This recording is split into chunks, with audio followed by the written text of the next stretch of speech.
Okay, everybody, it is Friday, so that means it's open Q&A day, and we'll get started here once we get some people on. Just give some people a chance to hop on, and let me kind of make sure that I've got everything arranged neatly here, or as neatly as possible. Okay, so I'll do a little bit of an introduction while we're waiting for people to jump on here and get started, and if anybody else has a question that they want to ask. So I'm Kristen, and I run naturalbirthandbabycare.com. It is a website devoted to especially pregnancy and natural birth, and also we talk about all things baby. This week has been a great week. We did a special class last night, which if you missed, it was a good class.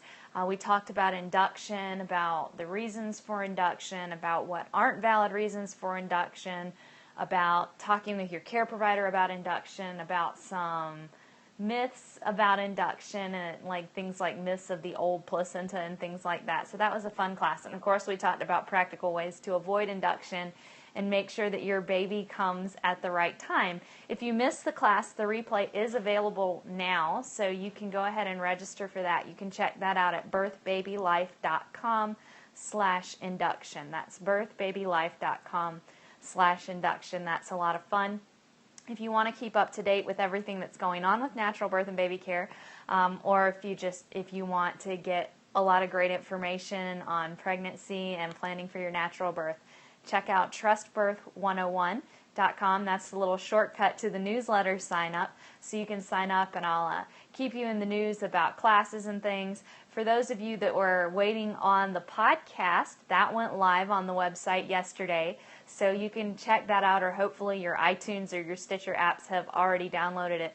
I also recently added the podcast to the new Google podcast service thing. I don't really know what you should call it.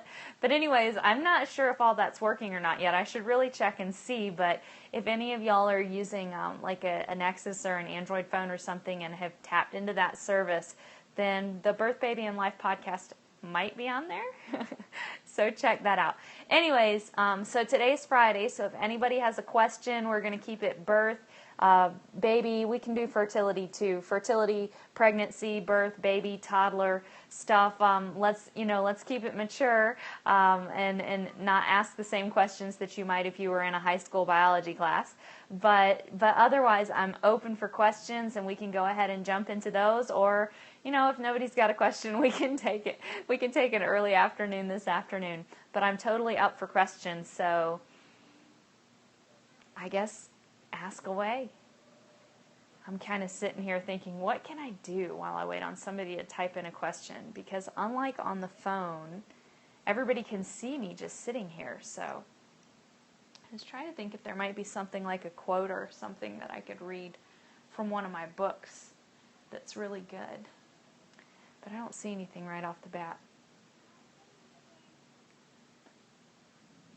I'm missing a couple books here, actually. Oh, so write them down. Goats. Yeah, I don't think that there's any goats to see nearby.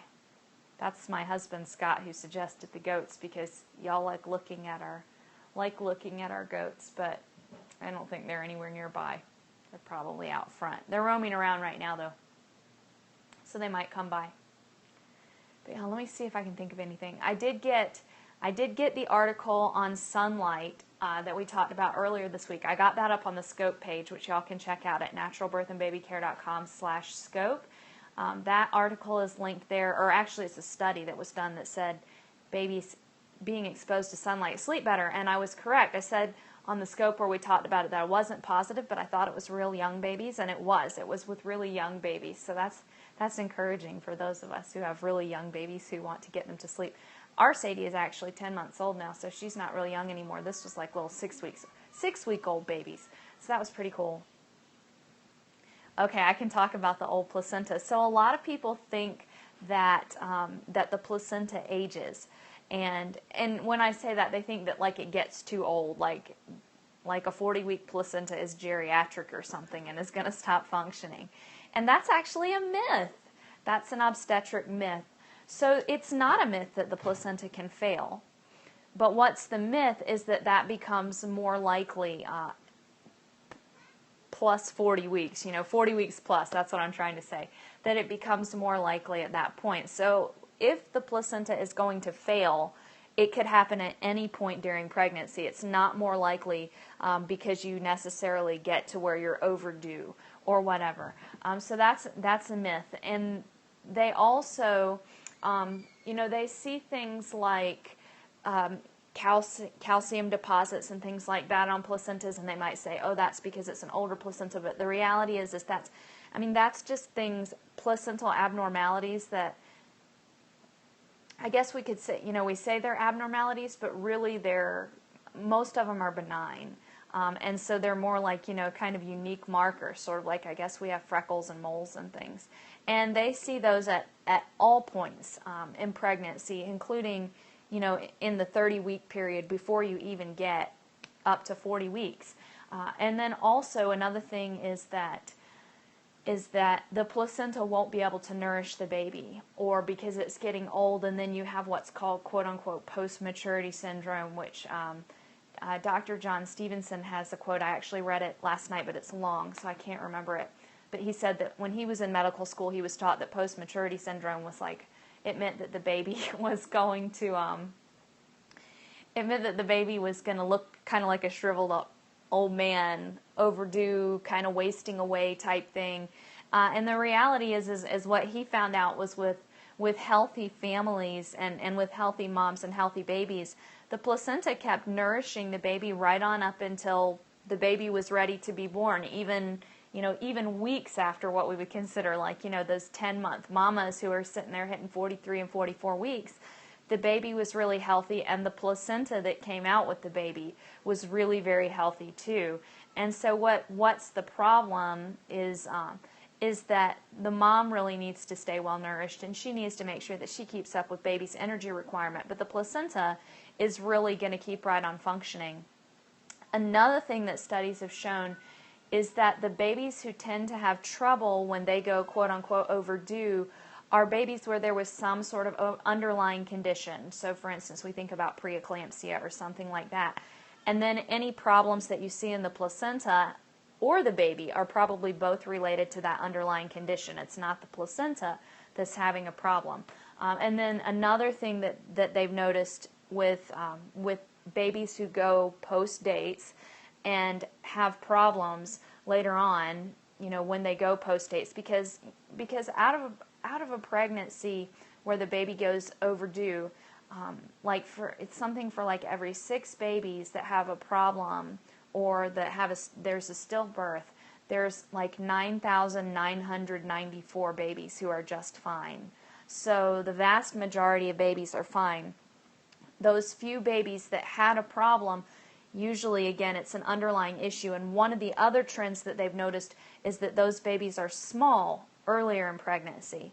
So if a baby is identified as being small for gestational age or some sort of intrauterine growth restriction earlier in the pregnancy, so from like 10 to 30 weeks is the point that researchers have seen kind of this correlation, and then that pregnancy is going way past the due date, those babies are shown to be more at risk. So the baby that was shown to have something going on in utero earlier in the pregnancy.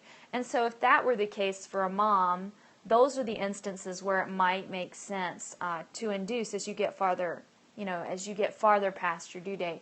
But really that point of risk, that farther past your due date point of risk, comes at at 42 plus and especially 43 weeks. So we're not talking about on your due date or even a week past your due date.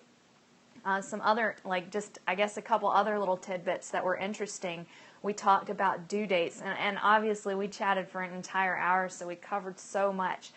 But one thing that's interesting to know about due dates is due dates are based on something called Nagel's rule, which assumes pregnancy is 9 28-day months. But in reality, a lunar month is slightly longer than 28 days, and so when you account for that, a normal pregnancy of 9 lunar months is actually supposed to be several days longer than the 280 days that we kind of rounded off to. And that if we gave moms just those few extra days, that the rate of moms going overdue would drop from something like 10% to like 1%. It would be like almost every mom would have had her baby by that point. And another interesting thing to note is that when we look at due dates in relation to due dates, is that women don't always have that textbook cycle that the due date is based on, which is a 28-day cycle with ovulation on day 14. And that's not always the case for moms. Some moms have longer cycles, and especially the ovulation date is what seems to matter the most. So if a mom has an ovulation date or an ovulation day in her cycle earlier, so like say she ovulates on day 12, she's going to be due a little bit earlier. And then conversely, if she doesn't ovulate until like day 18, then her baby's going to be due a little bit later. Yeah, and it's unfortunately, I mean, it's pretty common. And the intrauterine growth retardation or restriction, whichever one they use, is, I think that's a tough one too. I really think that for some families, babies are just going to be smaller, and especially if you look at mom and baby, or look at mom and dad, excuse me, and their family and their size and everything, and then also looking at baby, is baby growing steadily, is fundal height increasing steadily, and those sorts of things. And I think that's one of those things. We talked about like some real hot buttons for induction, and that old placenta, big baby, yeah, it is ridiculous. And then like low amniotic fluid is a really trendy one right now. Isn't that horrible to say? It's the induction trend of the decade, or, perhaps this few year period, because their others get debunked and then they find another one. And low amniotic fluid is kind of like the hot trend right now. So yeah, but they do things like that because they tell you that it's dangerous. And it's scary because if it is more dangerous for a baby to remain in the womb than to be born, then certainly we might consider something like that. You have a great weekend too, Billy. Yeah, and that's the thing. I mean, they don't really understand. So, like, if you look at, say, Joy Jones's work, like if a mom has low amniotic fluid, or if there's suspected intrauterine growth retardation or restriction, and you look at Joy Jones, she is, she's going to give you all these nutritional things to do. And the thing is that most moms aren't following these guidelines, and it's not because they don't want to, it's just because they don't know. And when you follow those, it makes a big difference. I mean, like a mom who may have low amniotic fluid, or a baby who's not growing well, or whatever. If you get that mom really eating well, it makes a huge, huge difference. Yeah, she is a wise lady, and I really love her work because she's taken work from so many researchers and kind of synthesized it. But it's important to know. And she's not the only one. So like this book here is Dr. Barbara Luke's book. And obviously not everybody is expecting multiples. But I love her work because like Dr. Brewer and like Joy Jones, who's a registered nurse, she's an RN, this woman's actually doing this stuff. I have like a business consultant firm that I get advice from, and their slogan is, "We actually do this stuff." Isn't that a great slogan? Anyways, but yeah, she actually does this stuff. She's actually there with pregnant women looking at how this impacts their pregnancies, which is what Dr. Brewer did. This isn't just theoretical research. Now, the theory and understanding like the physiology and the biology and all of that, the biochemical reactions, I think that's really important and fascinating. But when you have somebody who's actually in there with pregnant moms looking at it, looking at the effects that it has on their babies, it's really powerful. And so I bring up Dr. Luke's work because, she's really doing that. And she has a full nutrition program. Like, she feels that it's vitally important. She doesn't do everything exactly the same as Dr. Brewer or Agnes Higgins at the Montreal Diet Dispensary did decades ago. March of Dimes has an award named after her because her work was just so groundbreaking and important. But a lot of the basics are there, and especially she emphasizes in here how big of a difference nutrition can make. She's talking about multiples pregnancies, but really it's the same for any pregnancy, and it can make a huge difference and make a relatively quick difference. I mean, like at 39 weeks, 6 days, you might think, what can I do? But really, you can't go back and make up for the last 20 weeks or the last 30 weeks or whatever. But following, like, say, Joy Jones's emergency protocol, you could make a significant difference in your blood volume very quickly, because the thing is, and this is something that's true, I think, with the human body in general, is that our bodies want to be healthy. Our body wants to be healthy. And if we do what we can to facilitate our body in healing itself, it will do that. And in pregnancy, it's the same. Your body knows how to be pregnant. I mean, that's just part of you as a woman. Your body knows what to do and how to do it. And so if you give it what it needs, then even if there's not much time, it's going to do as much as it can. And, there's sayings like too little, too late, and this, that, and the other. And we know that at some point we can't go back and make up, but we can do a lot. And everything that you do, even if you're hearing this late in pregnancy, to change your diet, to improve your health and that sort of thing, is going to be beneficial for your baby then. It's going to be beneficial to establishing a good milk supply. So it's just really important. And I think that that's a really good point. So we've talked about a few things like the old placenta myth, and then intrauterine growth restriction, and all of that stuff. And then, we could build on that and say, well, how do we prevent that, or how do we handle that in the moment, and what might be a different paradigm to look at than the traditional obstetric paradigm of induce. And that really is, the obstetric paradigm it's different than the midwifery paradigm, because when a midwife looks at a mom and a baby, she sees the mother-baby unit, or I like to call it the mama-baby unit. That's why I named my classes Mama-Baby Birthing Classes. So, she sees them together as a unit, whereas in obstetrics, it's kind of always been this antagonistic thing. So you have the mom and you have the baby, and they're kind of adversaries. You have to save them from each other. It's not really even just save the baby from the mom. It's like save the mom from the baby and save the baby from the mom. And when we think about that, I don't care what your worldview is on how we got here. It doesn't make sense, because if you believe in evolution or whatever and think that we evolved to be this way, it doesn't make sense that a woman and a fetus would have evolved in an antagonistic relationship. It doesn't make sense.